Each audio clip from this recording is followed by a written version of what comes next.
Something happened in Beijing today that most people completely missed. Not the handshakes, not the banquet, not the photo at the Temple of Heaven. What happened today was a warning, delivered face to face. In front of the world, Xi Jinping looked at Donald Trump and said, and I'm quoting directly from China's official state news agency, Xinhua, Taiwan is the most important issue in U.S.-China relations. Handle it well, the relationship holds. Handle it badly. And the two countries risk collision and conflict. Fire and water. That's the exact phrase Beijing used. Taiwan independence and peace in the Strait are, quote, as irreconcilable as fire and water. And Trump's response, he said he'd have that discussion. That's it. Not a denial, not a firm commitment, a discussion. $14 billion worth of American weapons already approved by Congress, already paid for, already sitting on Trump's desk waiting for his signature.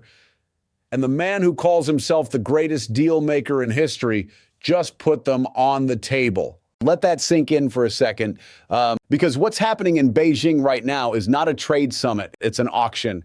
And the question no one on mainstream media is asking is this: what exactly is America selling, and to whom? To understand what's really happening inside that room at the Great Hall of the People, you don't start with Taiwan. You start with a balance sheet, specifically on a Boeing's balance sheet, because here's something that almost nobody connects. The same week Trump flew to Beijing, Boeing's defense division was still reporting negative operating margins. Negative. The company that builds America's air refueling tankers, the planes that keep every fighter jet, every bomber, every surveillance aircraft in the sky, has been losing money doing it. The KC-46 tanker program, over $8 billion in losses on a contract originally worth less than $5 billion. The next Air Force One, $4 billion spent, still not delivered. And the last time China placed a serious aircraft order with Boeing, 2017, Trump's first visit to Beijing, 300 planes, $37 billion, and then nothing. For 8 years, China has been buying Airbus instead, $55 billion worth of European jets since 2025 alone. So when Trump lands in Beijing today with Boeing CEO Kelly Ortberg sitting right behind him on Air Force One, ask yourself, who has leverage over whom? Here's what the official narrative tells you. Trump went to Beijing to talk trade, to stabilize the relationship after years of tariff wars, to discuss Iran, the Strait of Hormuz, rare earths. That's true, all of it. But here's what most people don't understand. China came into this meeting, and I'm quoting a senior analyst at the Center for Strategic and International Studies, far more confident than in 2017, because China has already survived Trump's trade war. China's exports hit a record $3.8 trillion last year, despite the tariffs, despite the sanctions, despite everything. And she knows something about Trump that Trump doesn't want to admit. Trump needs this deal more than she does. Think about what America brought to Beijing. Boeing needs Chinese orders to survive. The defense industrial base that manufactures America's weapons depends on commercial aircraft revenues to stay solvent.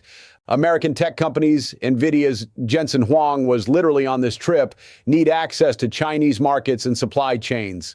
American farmers need Beijing to keep buying soybeans, corn, wheat, and America needs China's cooperation on Iran because the Strait of Hormuz is still not fully open, and every day it stays closed, energy prices eat deeper into the American economy. Now think about what China brought to Beijing, the ability to say yes or no to all of the above. Plus one more thing, Taiwan, let me show you how this trade actually works. And I'm not talking about tariffs, I'm talking about the real currency of this summit. The $14 billion arms package for Taiwan was approved by Congress earlier this year. It's the largest arms package ever authorized for the island. F-16 upgrades, missiles, air defense systems. All Trump has to do is sign it. He hasn't. And on Monday, before boarding Air Force One, when a reporter asked him about selling weapons to Taiwan, here's exactly what Trump said. President Xi would like us not to. And I'll have that discussion. Do you understand what just happened there?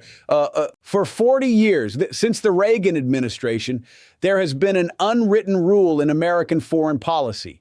You do not consult Beijing on arms sales to Taiwan. You don't ask permission. You don't put it on the agenda. You just do it. That rule exists for one reason. The moment you ask China's permission, you've implicitly acknowledged that China has a say in Taiwan's defense. Trump just broke that rule out loud on camera before the meeting even started, and she didn't miss it. A former senior U.S. government official told CNN, I'm paraphrasing here, that a concession on Taiwan could mean Trump criticizing Taiwan's president or simply agreeing not to move forward with the arms package. And that, this official said, would send a huge message to Taipei. A huge message. To 23 million people on an island that has no oil, no nuclear weapons, and whose entire security rests on the assumption that America will show up if China comes knocking. Here's the structure of what's actually being negotiated in Beijing. And I want you to follow this carefully because it's not one deal. It's three deals stacked on top of each other. Deal number one is the public deal. Boeing aircraft purchases and potentially 500 planes, agricultural agreements, a U.S.-China Board of Trade. These are the announcements both sides will make at the press conference. These are the headline numbers. Deal number two is the security deal. China wants the Iran war to end. The Strait of Hormuz being partially blocked has hurt China's economy, too. Oil that can't flow freely costs Beijing real money. So China offers to use its leverage with Tehran. In exchange, the U.S. softens its position on Taiwan, not officially, not in writing, but in the space between what is said and what is done. Trump doesn't sign the arms package, maybe not this week, maybe not this year. And in the language of geopolitics, silence is a message. Deal number three, and this is the one that should alarm every American strategist, is the long game. China's exports hit record highs despite the trade war.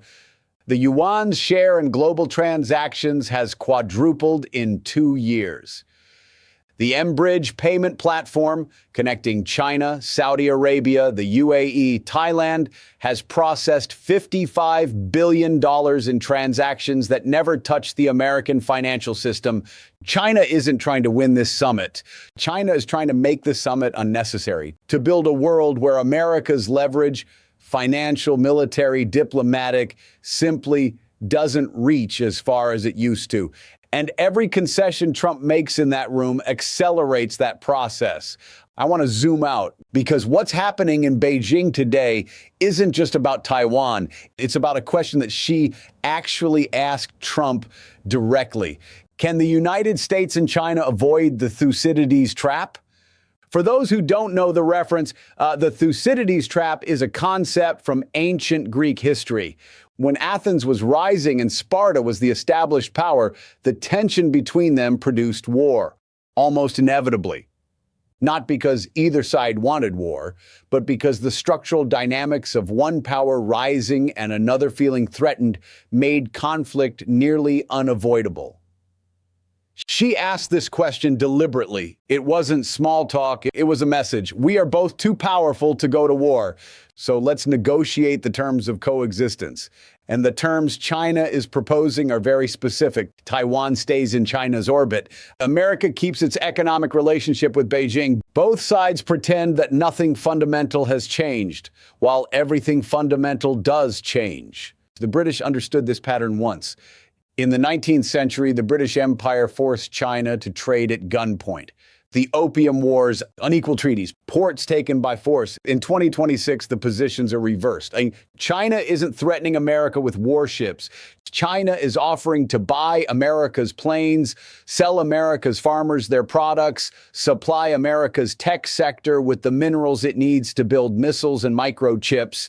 And the price isn't printed on a receipt. The price is Taiwan. So where does this go? Let me give you three scenarios, because I don't deal in certainties, only in probabilities. Scenario one, the symbolic concession. Trump doesn't sign the arms package this week.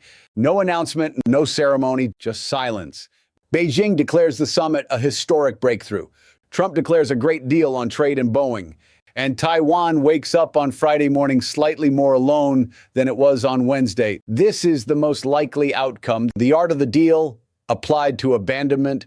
Scenario two of the managed retreat. Trump agrees to a formula. Arms sales continue, but at a slower pace. Washington stops calling Taiwan's government by certain names. Small concessions, but enough for Beijing to claim progress. Taipei watches Washington drift and begins its own quiet conversations with the mainland, the way the KMT has already started doing. Taiwan doesn't fall, but the rope gets longer. Scenario 3, the escalation. Trump holds firm, no concessions on Taiwan. The arms package gets signed next week. Beijing leaves Beijing furious. Rare earth exports to America get tightened. Boeing gets fewer orders than expected. The fragile trade truce starts fraying at the edges. This is the scenario where both sides discover that the interdependence they built over 40 years is now a weapon, and both are holding the same end of it. Which scenario are we heading toward? Look at who was in that room today. Look at who wasn't. Taiwan's president was not in Beijing. Taiwan's foreign minister was not consulted. The people whose future was being discussed had no seat at the table. That's not a detail. That's the story. Let me bring this together, right? Because these aren't separate stories. They're the same story, written in different currencies. The Boeing story is about an arms industry that can't survive without its adversaries' money. The Taiwan story is about a democracy that can't defend itself without an ally who is distracted by that same adversary's money. The Hormuz story is about an energy choke point that China navigates cheaply while America pays billions in insurance subsidies just to keep the lights on. The Thucydides story is about two civilizations negotiating the terms of a transition that neither can stop. I'm not here to tell you America's finished. The dollar is still the world's reserve currency. American capital markets are still the deepest on earth. The U.S. military still projects power in ways no other nation can match. But I am telling you this, the most powerful man in the world flew to Beijing today, not to dictate terms, to negotiate them. And the person sitting across the table had been preparing for this conversation for years. She didn't just prepare for this summit. He waited for it. He watched America weaponize its financial system until other countries started building alternatives. He watched Boeing bleed out until American defense depended on Chinese orders to survive. He watched Taiwan's energy crisis unfold. 7 days of reserves, with tankers anchored offshore because the insurance math didn't work. And then he extended an invitation, come to Beijing. Let's talk. In 1971, America held all the cards when Nixon flew to China to open a new era. In 2026, Trump flew to China, and the cards are a lot more evenly distributed than the flight manifest suggests. I'll leave you with the question I can't answer, not a conclusion. A question. If you were a leader of a small democracy in Asia right now, watching the world's most powerful man negotiate your future without you in the room, what would you do? Wait for the outcome of a summit you weren't invited to, or start making your own calls to Beijing? Because that's not hypothetical. That's the decision 23 million people in Taiwan are facing right now, tonight. Write it in the comments. I genuinely want to know how you see this. Not what you think the right answer should be, what you would actually do.